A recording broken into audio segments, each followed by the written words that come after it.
नमस्कार। शाही story channel पर आप सभी का स्वागत है। आज मैं आपके लिए लेकर आई हूँ दो शरारती भाइयों की कहानी।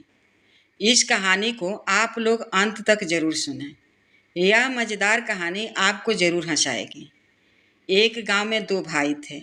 एक की उम्र 10 साल, एक की 12 साल। दोनों गांव के सबसे शरारती लड़कों में गिने जाते थे। उनकी हरकतों से पूरा मोहल्ला परेशान था।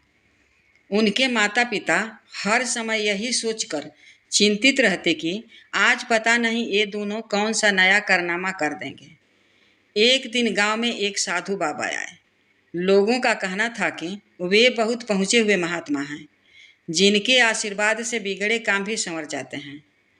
एक पड़ोसन ने भाइयों की माँ को सलाह दी कि तुम अपने बेटों को साधु के पास ले जाओ, शायद उनके आशीर्वाद से इनकी बुद्धि सही दिशा पकड़ ले। लेकिन दोनों को एक साथ मत ले जाना, क्योंकि वहाँ भी कोई नई शरारत कर बैठेंगे।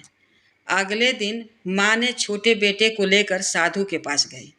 साधु ने उसे अपने सामने बैठाया और माँ से बाहर जाने को कहा। साधु ने बड़े गंभीर स्वर में पूछा, बेटा तुम भगवान को जानते हो ना? बताओ भगवान कहाँ हैं? लड़का कुछ देर तक साधु को देखता रहा, कुछ जवाब नहीं दिया। साधु ने प्रश्न दोहराया, पर फिर भी कोई उत्तर नहीं। अब साधु थोड़े नाराज हुए और ऊंची आवाज में बोले, सुनाई नहीं देता? बताओ भगवान कहाँ हैं? इतना सुनते ही लड़के के अंदर चेतना जागी। वह अचानक उठा और सीधे घर भागा। साधु आवाज लगाते रहे, कहाँ जा रहे हो? ठहरो।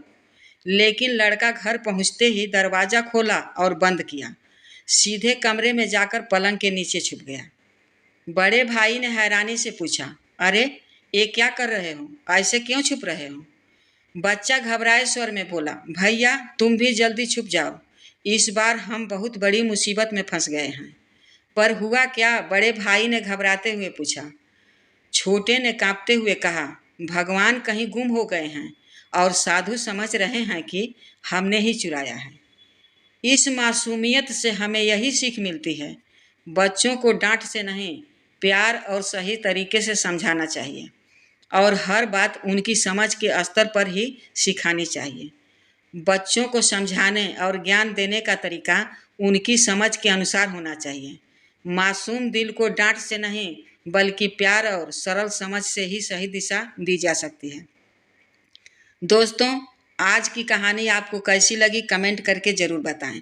चैनल पर नए हों तो लाइक करके सब्सक्राइब करना न भूलें। आज के लिए बस इतना ही, फिर मिलूंगी एक नई कहानी के साथ। तब तक के लिए धन्यवाद।